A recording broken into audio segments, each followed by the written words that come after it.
Nasaan yung printed copy? Nasaan yung enrolled bill? Ilabas ninyo. No less than the former Speaker of the House of Representatives in the person of Speaker Pantaleon Bebot Alvarez, sinabi niya meron siyang request. At hanggang nung kami ay nag-live podcast doon sa Davao, hindi pa ho sinasagot. Yun, book. So ito yun, ito naman yun dito sa, sa GMA News, Unang executive order ni Dulbo King ay ang pag-abolish ng PACC, yung Presidential Anti-Commission. Is mga ng gobyerno. Siwali, Kurasyon, tanong ko sa'yo, naniniwala ka ba sa mga pinagsasabi mo? No. No. Why should I? Naniniwala ka ba sa mga pinagsasabi mo? No. No. Why should I? Diba? Naniniwala ka ba sa mga survey ngayon na No. No. Why should I? Kami rin hindi naniniwala. Kaya pinagtawanan ngayon. Kita niyo.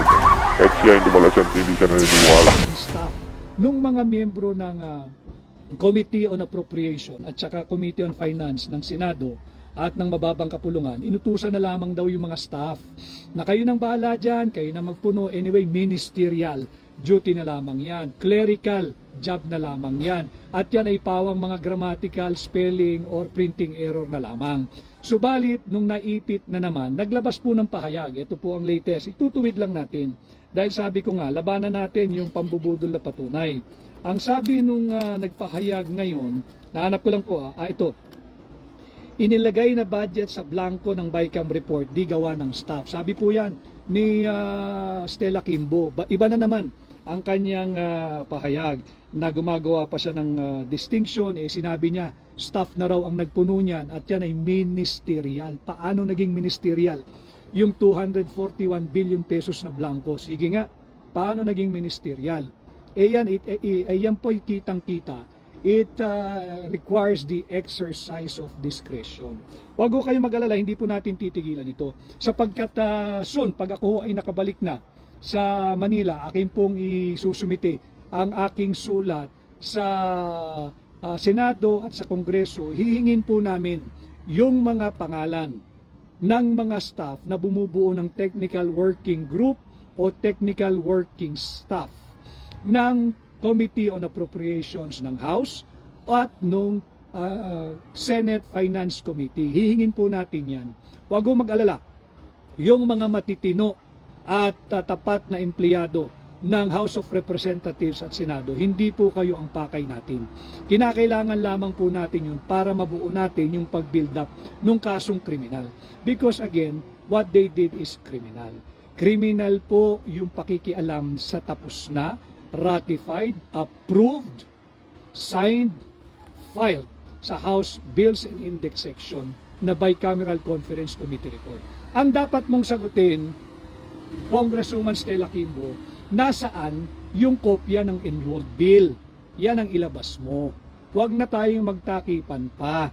Ilabas ninyo yung kopya ng enrolled bill, ng General Appropriations Bill. Mahalaga po yun, mga kabayan, sapagkat pagtapos na yung Bicameral Conference Committee report, in this case na, pakita nga ho natin, may tatak December 11, 2024, final nila sa House of Representatives Bills and Index Service. Ibig sabihin, nasumiti na, enrolled na, yung pagtatak na yun, enrolled na, wala na ho ibang pwedeng gawin doon.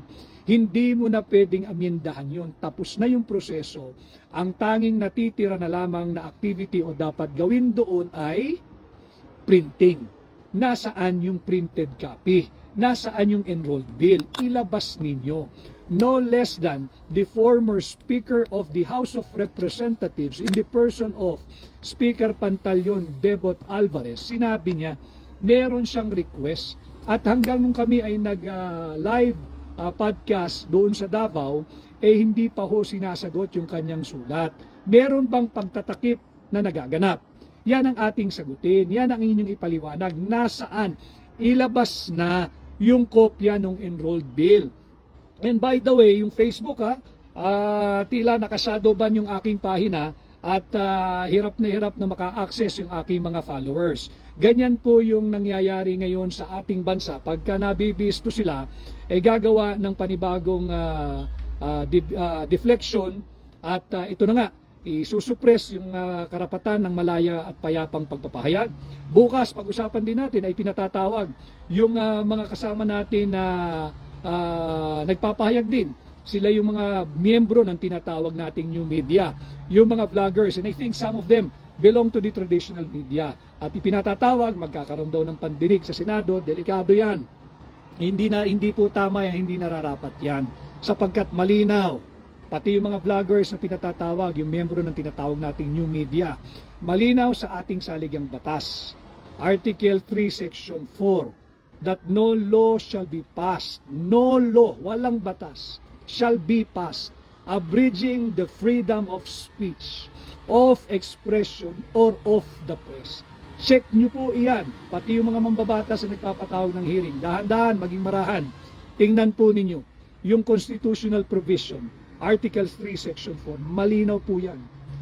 No law, walang batas, ang pahihintulutang ipasa, na siyang kikitil, magbabawas, o dili kaya'y pipigil, sa kalayaan, sa pananalita, sa pagpapahayag at pagbabalita. Bawal yan. Bawal yan. Anyway, it's just an invitation. Wala lang ako sa Maynila ngayon. Soon, I'll be back. But I'd like to extend my support and solidarity doon sa mga miyembro ng tinatawag na new media. Kayo po ay protektado sa ilalim ng ating saligang batas. In fact, kahit sa Estados Unidos, kinilala na ng Office of the Press Secretary ng White House yung kahalagahan ng papel na ginagampanan ng tinatawag nating new media. At sinasabi, yung mga perceived violation daw o paano malabanan ang fake news, alam ninyo, andyan ang ating mga batas sa libelo at cyber libel. Kung sa tingin ninyo, kayo ay nalibelo o biktima kayo ng cyber libel nung mga irresponsableng miyembro ng traditional or even new media, idemanda ninyo. Pero yung sasabihin mong investigation in aid of legislation, sinasabi na nga ng ating saligang batas, Article 3, Section 4, pakibasa, no law shall be passed abridging the freedom of speech, of expression, and of the press. Malinaw yan. Malinaw yan. Walang batas ang may pwedeng ipasa. At kung kayo mag-iimbestiga, let me just remind you, andyan ang ating NBI.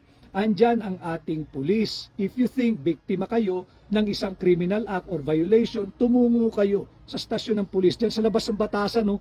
Nandyan yung stasyon ng pulis. Mag-file kayo ng reklamo, paimbestigahan ninyo. O ipatawag ninyo yung anti-cybercrime group. Magreklamo kayo, yung NBI, o kaya, dumiretso na kayo. Paggawa kayo ng affidavit, sampahan ninyo. Yung sa tingin ninyong nag-violate ng inyong karapatan at pagkatao at dignidad, sampahan nyo sa piskalya ng Quezon City o kung saan man ninyo gustong sampahan. Pero hindi kayo pwedeng mag-imbestiga ng isang perceived criminal action for the purpose of pananagutin ninyo, magdedemanda kayo. Hindi kayo pulis, hindi kayo NBI, hindi kayo piskal. At higit sa lahat, hindi kayo huwes na maaaring maghusga kung sino ang guilty at sino hindi guilty. Karapatan ng mga miyembro ng traditional media at new media at yan po ay kinikilala at may garansya at nakaukit sa ating saligang batas. No law shall be passed abridging the freedom of speech, of expression, or of the press. Yan po, pati pagkikitil o pagbabawal sa ating malayang pagtitipon-tipon at payapang pagpapahayag ng ating saloobin at damdamin laban sa mga maraming maling proseso, polisiya at panantayan ng gobyerno. Bawal po iyan.